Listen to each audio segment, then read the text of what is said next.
capítulo 7, dos versos 14 a 23. Vamos orar nesse momento pedindo ao Senhor que esteja iluminando as nossas mentes e os nossos corações por meio da exposição da sua palavra. Senhor, queremos nesse momento te agradecer, ó Pai, porque nesse dia nós somos chamados, convocados e abençoados por Deus para estarmos, ó Senhor Deus, em assembleia solene, Pai. Reunido o teu povo para louvar e bendizer o teu nome, para te adorar, para glorificar o teu nome e para receber de ti, Senhor Deus, edificação, consolo e instrução. Nesse momento, Pai, que é um momento crucial, o ápice, Senhor Deus, do culto e da adoração da Assembleia Solene, quando Deus fala, Senhor, através da sua palavra ao seu povo. Que os nossos ouvidos e o nosso coração estejam unicamente voltados para esse momento, Pai. Toda a nossa atenção, e que o Senhor possa falar profundamente ao nosso coração, através da tua palavra por meio do teu Espírito. Fica, Senhor, com o teu povo, eu te peço, Senhor. E nos instrui, ó Pai. É o que nós pedimos, em nome de Jesus. Amém. Queridos, na semana retrasada, nós falamos sobre o capítulo 7, do verso 14 ao verso 23, e não terminamos, Ficou ali, a partir do verso 21, darmos o fechamento dessa pregação. E eu vou aproveitar esse momento, que é um momento final de exposição da palavra, para fazer uma recapitulação e lembrar aos irmãos algumas coisas que foram ditas e que foram faladas ali na exposição, acrescentando até algumas outras coisas mais. Então, quero fazer essa leitura com os irmãos, e aí passamos para recapitular as aplicações finais com relação a esse texto e finalizarmos o que estava faltando. Diz assim a palavra do Senhor. Convocando ele de novo a multidão, disse-lhes: ouvi-me todos e entendei. Nada fora do homem que entrando nele o possa contaminar, mas o que sai do homem é o que contamina. Se alguém tem ouvidos para ouvir, ouça. Quando entrou em casa, deixando a multidão, os seus discípulos o interrogaram acerca da parábola. Então lhes disse: assim vós também não entendeis? Não compreendeis que tudo que fora do homem, que fora entra no homem, não pode contaminar, porque não lhe entra no coração, mas no ventre e sai por lugar escuso?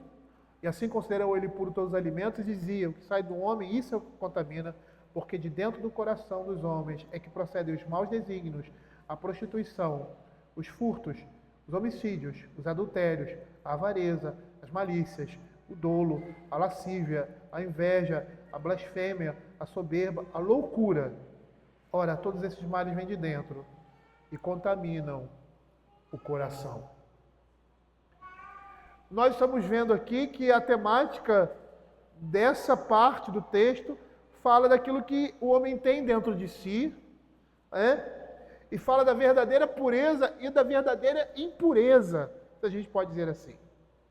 Mas antes de chegarmos lá, eu gostaria de rever algumas coisas que nós falamos a respeito da narrativa em si, como ela se apresenta.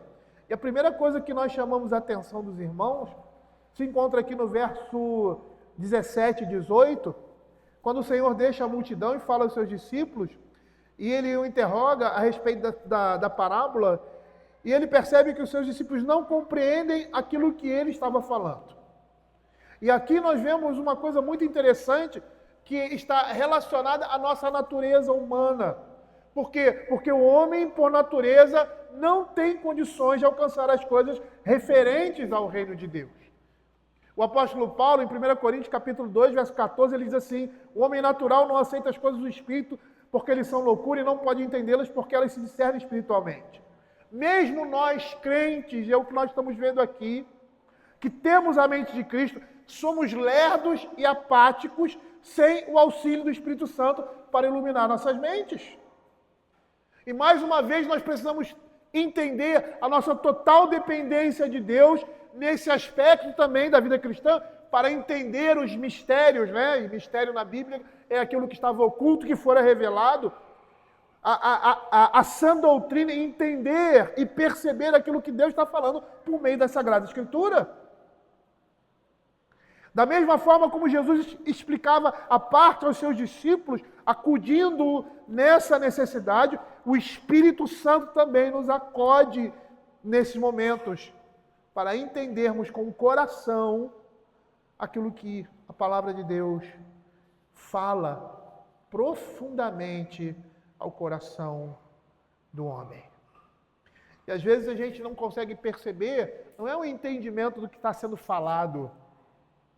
É porque qualquer pessoa que lê aqui, ele vai entender o que está acontecendo, pode não entender nos mínimos detalhes, mas vai entender a narrativa, vai entender o que está sendo falado, mas aquilo não vai ter nenhuma aplicação no seu coração. Aquilo não vai fazer diferença, não vai fazer sentido, não vai fazer nenhuma lógica no coração do homem. Pelo contrário, ele vai achar essas coisas absurdas, ele vai achar essas coisas sem importância, ele vai achar essas coisas desprezíveis, porque o homem não pode alcançar a Deus por meio da sua sabedoria. O Senhor Jesus, certa vez, esse fato está registrado lá em Mateus capítulo 11, versos 25 a 27, ele diz assim: por aquele tempo exclamou Jesus, quando ele fala sobre Tiro e Sidom, né, e as cidades que ele tinha visitado e que tinha mostrado o seu poder, e elas rejeitaram a palavra de Deus. Ele diz, se Tiro e Sidom tivesse acontecido o que aconteceu aqui, em Cafarnaum, em Betsaida, essas pessoas teriam se convertido. E veja o que ele diz, por aquele tempo exclamou, graças te dou, ó Pai, Senhor do céu e da terra, porque ocultaste essas coisas aos sábios instruídos, e as revelaste aos pequeninos. Sim, ó Pai, porque assim foi do teu agrado, tudo me foi entregue por meu Pai. Ninguém conhece o Filho senão o Pai, e ninguém conhece o Pai senão o Filho, e aquele a quem Ele o quiser revelar. Nós estamos vendo aqui uma realidade que demonstra que o homem vai fracassar totalmente em compreender de coração as mais simples verdades de Deus, se ele não for iluminado pelo Espírito Santo de Deus para isso. E o que nós precisamos fazer? Pedir a Deus, por meio do seu Espírito, que estejamos entendendo com os nossos corações, ou seja, com o nosso ser interior, as verdades a respeito de Deus, e que essas verdades elas possam não somente frutificar no nosso coração, não somente fazer parte de nós, mas serem instrumentos de Deus na transformação do homem à imagem do seu Filho, como o Senhor Jesus diz, como o Senhor Deus fala, a imagem do Filho de Deus. Como é importante, em cada leitura da palavra, em cada pregação, em cada momento de reflexão, pararmos para orar, pedirmos ao Senhor que esteja abrindo a nossa mente e o nosso entendimento para entender a sua palavra e para que ela faça morada em nossos corações. Uma outra coisa que nós citamos aqui, e foi uma observação que Marcos faz, de uma certa forma estava relacionada à controvérsia, mas não diretamente àquilo que a narrativa quer mostrar, quando ele fala que não havia mais restrições alimentares para os cristãos, ou seja, não há restrições alimentares no verdadeiro evangelho da graça de Deus. Quando ele diz assim, no verso 19, e assim considerou ele puro todos os alimentos. O texto nos mostra que era por meio dessas coisas que os fariseus se sentiam santificados e purificados de qualquer imundície, como se por meio de coisas rituais externas fôssemos purificados na nossa vida. O que rituais e cerimônias podem fazer, e nós vimos isso com os homens, destituídos de entendimento, é gerar uma falsa ideia de santificação e de purificação. E esse falso sentimento de santidade, gerado por coisas externas, uma justificação por obras, gera a hipocrisia no coração do homem.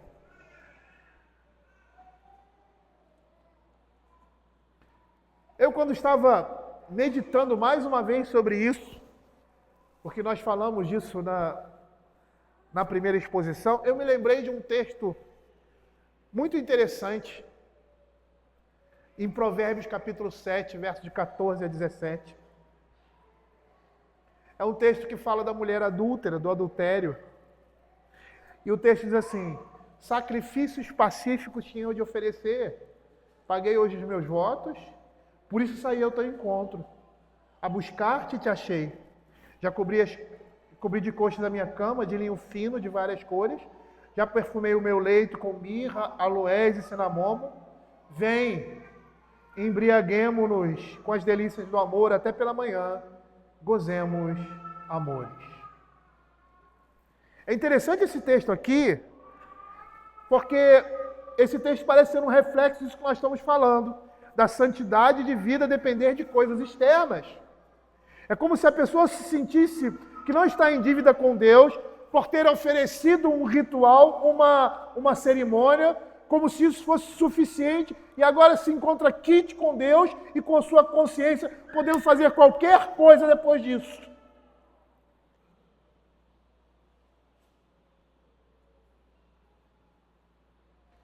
E aí a gente se lembra, dentro desse contexto, o que o Senhor Jesus diz a esses homens, aos fariseus, lá em Mateus capítulo 23, 27 e 28, quando ele diz assim: ai de vós, escribas e fariseus hipócritas, porque sois semelhantes aos sepulcros caiados, que por fora se mostram belos, mas interiormente estão cheios de ossos de mortos e de imundícia.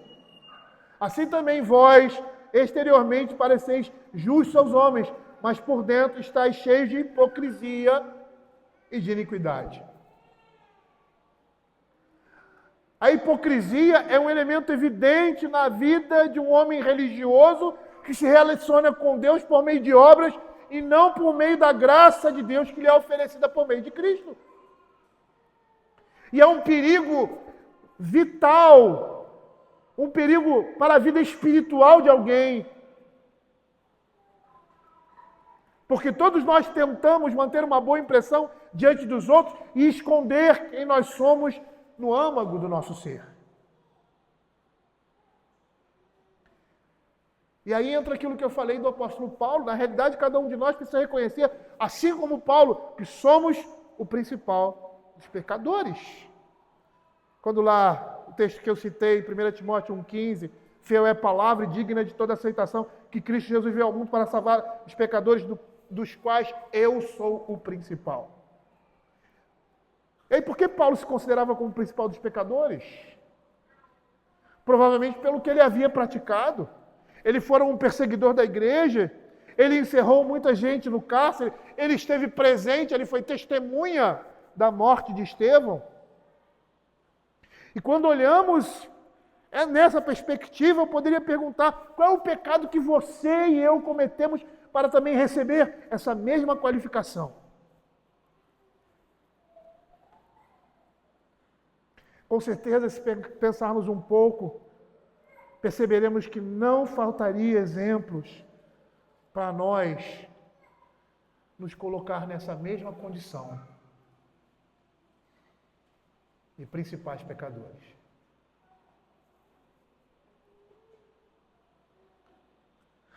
No livro que nós estamos desenvolvendo aqui na igreja, Guerra Santa, de John Bunyan, o capítulo 8 é muito interessante. Acho que todo livro é. Mas nesse capítulo, os líderes de cidade de alma humana reconhecem que mereciam a morte por parte de Shaddai, que eram vis pecadores, não tendo de forma alguma como se justificar diante de Emanuel. Pois eles mesmos reconhecem que rejeitaram a Shaddai e voluntariamente se uniram a diabolos.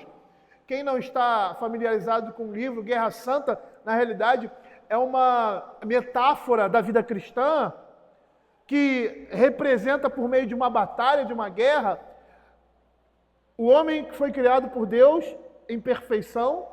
Essa perfeição ela foi perdida por causa do pecado, e agora eles estavam debaixo do domínio do pecado. E nesse momento agora, eles foram salvos, foram vencidos, porque a cidade de alma humana se rendeu à posse de diabos, a seu inimigo, e agora eles entram numa batalha com Shaddai e Emanuel, que representa metaforicamente Cristo e o próprio Deus, entram numa batalha e reconquistam contra as forças de diabos e reconquistam essa alma humana. E ao reconquistarem a cidade de alma humana, ele leva os seus líderes para serem mortos, né? Eles levam os seus líderes para o seu acampamento, e lá nesse acampamento eles reconhecem que mereciam a morte, que merecem ser reconhecidos como os pecadores, que não tem diante de Shaddai e de Emanuel nada que os justificassem, e que mereciam, por terem aceitado prontamente com seu coração, ficarem contra Shaddai e se aliarem a diabos. Mas é nesse momento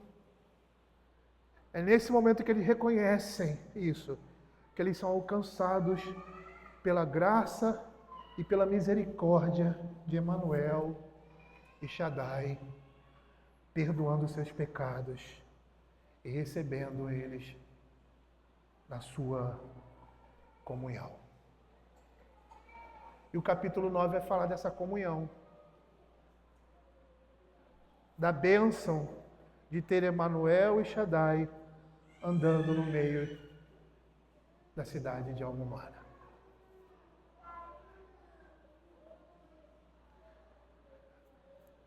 Perceba o que a Escritura está nos dizendo aqui.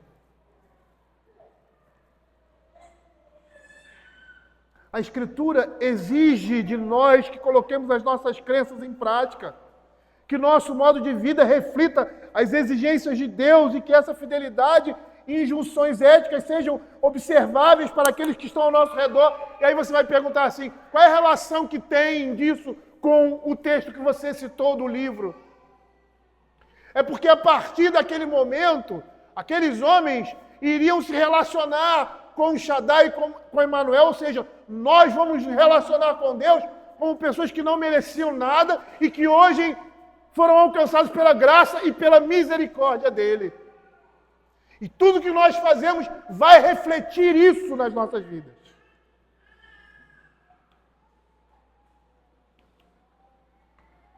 E perceba que esse é o cerne do diálogo de Jesus com os fariseus, em Mateus capítulo 23.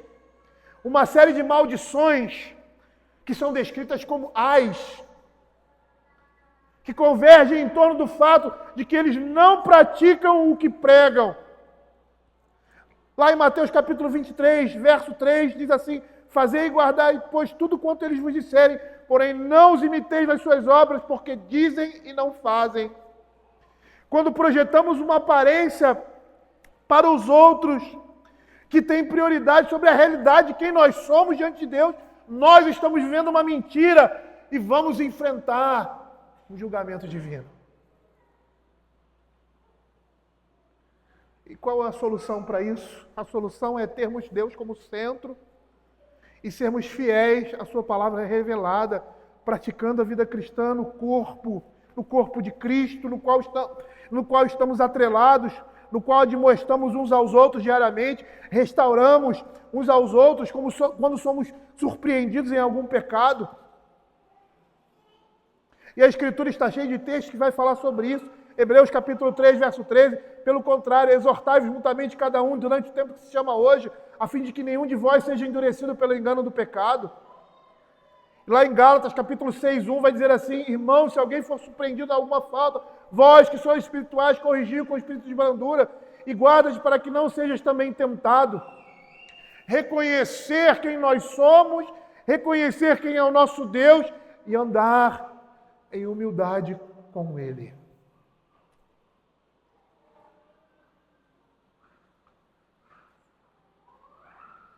Perceba que é isso que Miqueias vai dizer, que é aquilo que o Senhor exige de nós. Andar em humildade com Ele.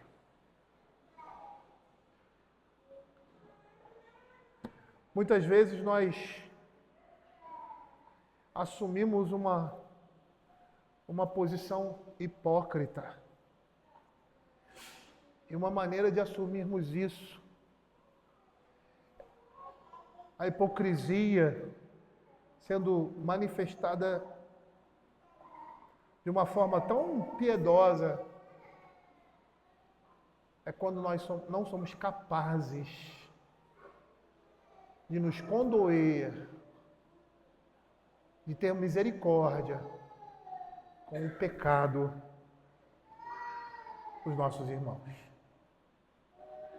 Quando somos implacáveis e não temos o temor devido a Deus, de considerar a graça e a misericórdia de Deus nas nossas vidas. Outro aspecto que nós vimos aqui é o cerne dessa narrativa, é o nosso coração como a fonte principal de contaminação de toda impureza diante de Deus. Perceba que aqui nós estamos vendo que a fonte de toda corrupção não está dentro do homem, não está fora dele. Lá em Provérbios capítulo 4, verso 23, quando Salomão fala para o seu filho, ou seja, é o mestre falando para o seu discípulo, é o pai falando para o filho, sobre tudo que se deve guardar, guarda o teu coração, porque dele procede as fontes da vida. Nossa pecaminosidade original e nossa inclinação para o pecado, por vezes não é considerada como convém, porque deixamos de entender ou de considerar que o pecado que existe em nós tem como fonte o nosso coração. João Calvino vai dizer que o coração do homem é uma fábrica de ídolos. E essa é uma expressão muito profunda. Porque é no nosso coração que nós levantamos um altar de adoração contra Deus. O profeta Jeremias diz que o coração do homem é desesperadamente corrupto. Jeremias, capítulo 17, 9. Enganoso é o coração, mais do que as coisas, e desesperadamente corrupto. Quem o conhecerá? Por isso, muitas vezes, você vai ver que lá no contexto de Jeremias, ele vai falar sobre isso, confiamos no nosso braço, em nossas realizações, e deixamos de confiar no Senhor, apartando assim o nosso coração dele. Nós muitas vezes buscamos prosperidade e bem-estar nesse mundo, fazendo a nossa vontade e não a vontade de Deus. Nossos pensamentos e vontades são enganosos.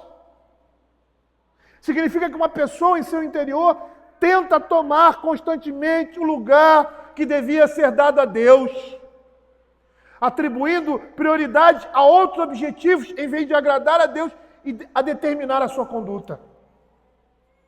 A pergunta aqui do profeta, a pergunta retórica feita pelo profeta, expressa o pensamento de que ninguém pode realmente entender, conhecer a sua própria natureza interior e a sua própria corrupção, porque é tamanha. Mas no verso 10 desse mesmo capítulo, o Senhor responde essa pergunta dizendo que Deus entende o coração do homem e vai julgá-lo por meio de uma perfeita justiça. E essa perfeita justiça está fundamentada na cruz de Cristo. Resumindo, o que o profeta está dizendo ali no capítulo 17 é que as ações externas dos homens são evidência incontestável da lealdade interna. E o Senhor conhece plenamente o que está dentro de nós. E o profeta ali, como nós, é capaz de continuar confiante, sabendo que a sua recompensa virá do Senhor por causa da divina semente que é lançada nele, ou seja, que é lançada em nós. Porque somos nascidos de Deus. O cerne aqui é o coração.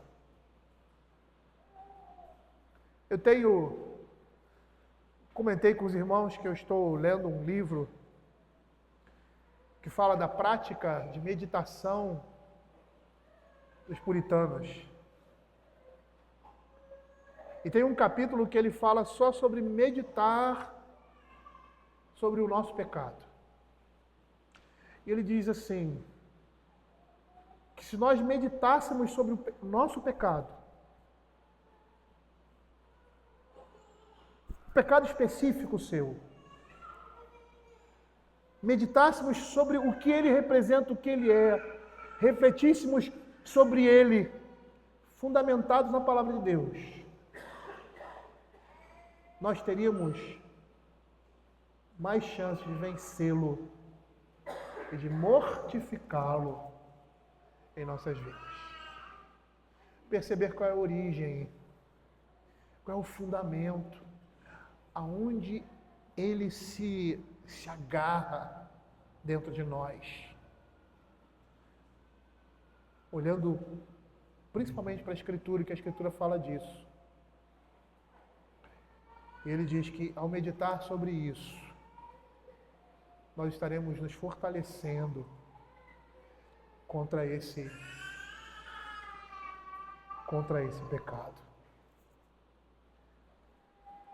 E é nessa linha, vamos dizer assim, que essa narrativa se termina e se concentra nos versos 21 ao verso 23, que diz assim: porque dentro do coração dos homens é que procedem os maus desígnios, a prostituição, os furtos, os homicídios, adultérios, a avareza, as malícias, o dolo, a lascívia, a inveja, a blasfêmia, a soberba, a loucura. Ora, todos esses males vêm de dentro e contaminam o homem. O que nós temos aqui uma lista que contém itens que indicam atos maus e atitudes perversas. E todos esses males vêm de dentro do coração do homem e tornam verdadeiramente o homem impuro. E todos esses termos se abrigam nos pensamentos malignos do coração, ilustrando, portanto, o ponto de vista da parábola do verso 15. Nada fora do homem que entrando nele o possa contaminar, mas o que sai do homem é o que o contamina. E eu me sinto inclinado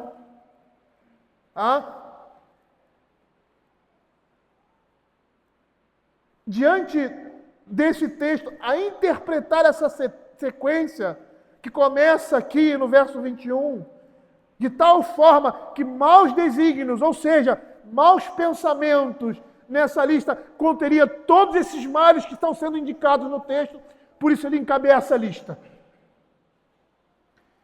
Porque dentro do coração dos homens é que procedem maus desígnios. E que maus desígnios são esses? A prostituição, os furtos, os homicídios. Porque todos esses termos se abrigam os pensamentos malignos no coração do homem. Matthew Henry diz que os maus pensamentos aparecem primeiro, pois são a origem de toda a nossa concordância com o pecado, uma atitude chamada de comissão. E a irreflexão, a loucura, aparece em último lugar, porque é a fonte de todas as nossas omissões. Eu gostaria de finalizar essa exposição chamando os irmãos a perceberem a lista negra de males contidos no coração do homem. O Senhor Jesus nos ensina que todos esses males provêm do coração e contaminam o homem. E é interessante porque eu me lembro, num momento do evangelicalismo brasileiro, que dizia-se que existiam espíritos de prostituição, espírito de soberba, espírito... E não cabe aqui dizer se existe ou não, mas a questão é bem interessante, porque no momento em que colocamos esses espíritos e damos nomes a eles, nós tiramos a responsabilidade e as pessoas não conseguem perceber que essas coisas não estão fora de nós, nesses espíritos, estão dentro de nós.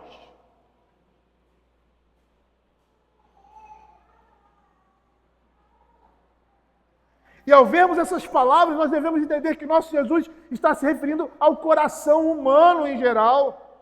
Não é alusão ao homem devasso, de má reputação, ou ao preso na cadeia. Todos nós, grandes e pequenos, ricos e pobres, patrões e empregados, idosos e jovens, eruditos e ignorantes, todos temos por natureza um coração como esse, descrito por Jesus. As sementes de todos os males mencionados permanecem escondidas dentro de todos nós. E elas podem até ficar adormecidas por toda a nossa vida. Podem ser reprimidas pelo temor às consequências, por restrições de opinião de outras pessoas, por meio de sermos descobertos, pelo desejo de parecermos respeitáveis e, acima de tudo, pela onipotente graça de Deus.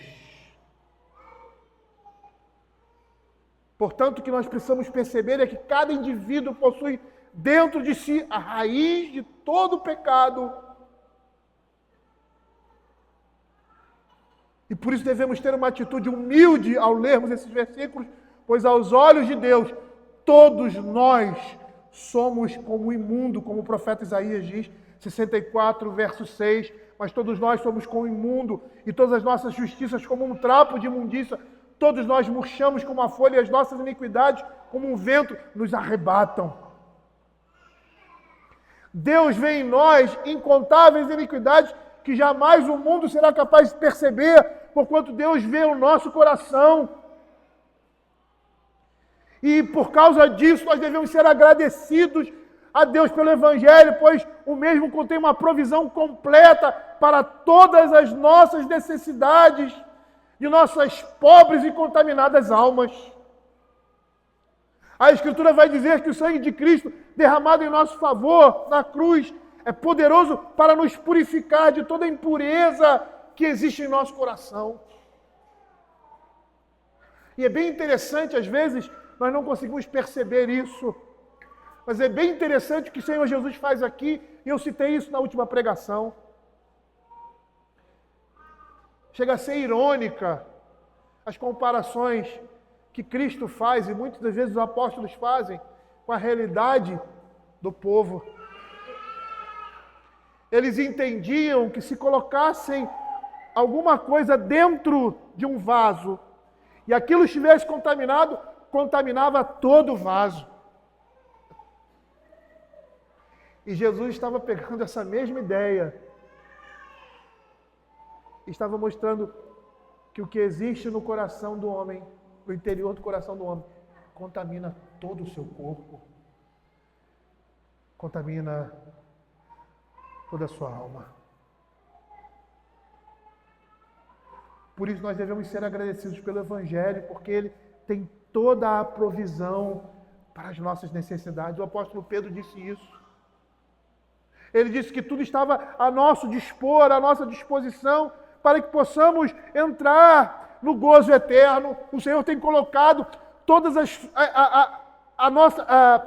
tudo aquilo que nós temos necessidade à nossa disposição para que tenhamos uma vida santa e justa diante dele. Nada nos falta.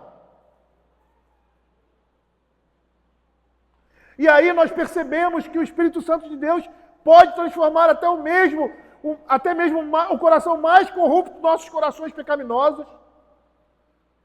E uma vez que foram transformados, permanecer limpos.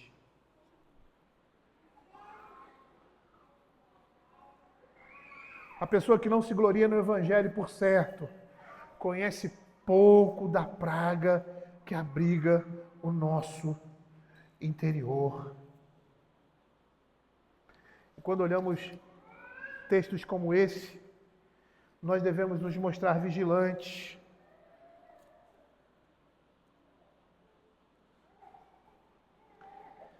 E assim, queridos, devemos manter uma cuidadosa vigilância sobre os nossos pensamentos e todo o nosso comportamento diário.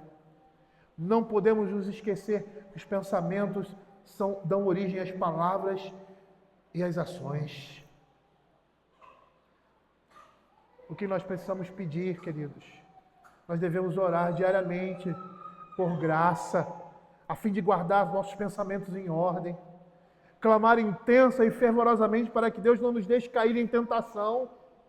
Lembrem que esses males vêm do coração, deixam o homem inadequado para a comunhão com Deus, eles mancham a nossa consciência e, se não forem mortificados, extirpados, como diz Lutero, enxotados, irão impedir que os homens entrem na Nova Jerusalém, onde nenhuma coisa que é impura poderá ter lugar. E a Escritura vai dizer lá em Apocalipse capítulo 21, verso 8, quanto porém aos covardes, aos incrédulos, aos abomináveis, aos assassinos, aos impuros, aos feiticeiros, aos idólatras e a todos os mentirosos, a parte que lhe cabe será no lago que arde com fogo e enxofre, a saber, a sua morte, a segunda morte. Tem um texto na Sagrada Escritura que fala sobre perdão. E que a sua aplicação serve não somente para aquilo que está falando ali, que o homem deveria perdoar o seu próximo, porque Deus o perdoou de um pecado muito maior. Então não existe pecado que não possa ser perdoado por nós, que alguém cometeu contra nós. E aí ele diz assim, eu vou parafrasear, porque eu não vou saber falar literalmente. Ele, seja rápido, corra, se acerte com ele, com o verdugo, com o juiz, para que você não seja lançado na prisão. A ideia ali é que o Senhor Jesus está dizendo assim, se arrependa do seu pecado antes que seja tarde demais. E busque reconciliação. Nós precisamos olhar para essas coisas aqui e correr também. Não alimentando coisas que são perniciosas e que nos causam essa impureza nos nossos corações, mas como diz Lutero, naquela imagem do pássaro, enxotando essas coisas da nossa mente, para que elas não sejam alimentadas e que o nosso coração possa estar se alimentando de prostituição, de furto, de homicídios, de avareza, de malícia, de lascívia, de inveja, de soberba ou de coisas loucas. Que nós não percamos tempo e nos acertemos com o nosso verdugo para que o juízo não venha sobre nós.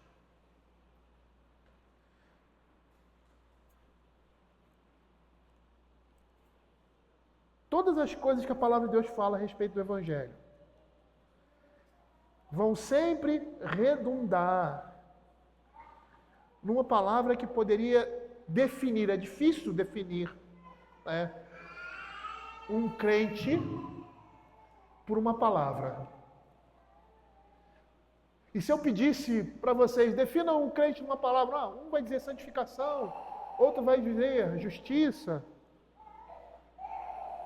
Mas eu acho que algo que vai marcar o crente,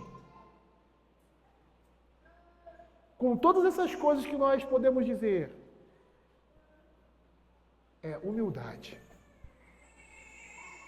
Porque sempre a Escritura, falando da nossa condição, falando de quem é Deus, ela vai apontar sempre para uma direção, para a humildade. E a humildade significa reconhecer quem nós somos. Reconhecer que nós não somos nada. E reconhecer a grandiosidade e a completa excelência de Deus, a ponto de dependermos em tudo nas nossas vidas dele e somente dele como fonte inesgotável e suficiente de bênçãos de tudo aquilo que nós precisamos para chegar em segurança ao reino eterno. Vamos orar. Abaixe a cabeça e ore comigo. Senhor, nós, diante da Tua palavra, Senhor, nós nos curvamos e reconhecemos como é impossível a nós agradarmos ao Senhor, Pai. Como é impossível a nós, Senhor Deus,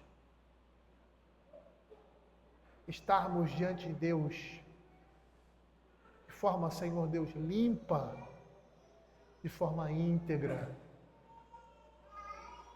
E ao mesmo tempo que chegamos nesse entendimento, nós entendemos a grandiosidade do sacrifício de Cristo em nossas vidas, nos colocando nessa condição e nos santificando nele.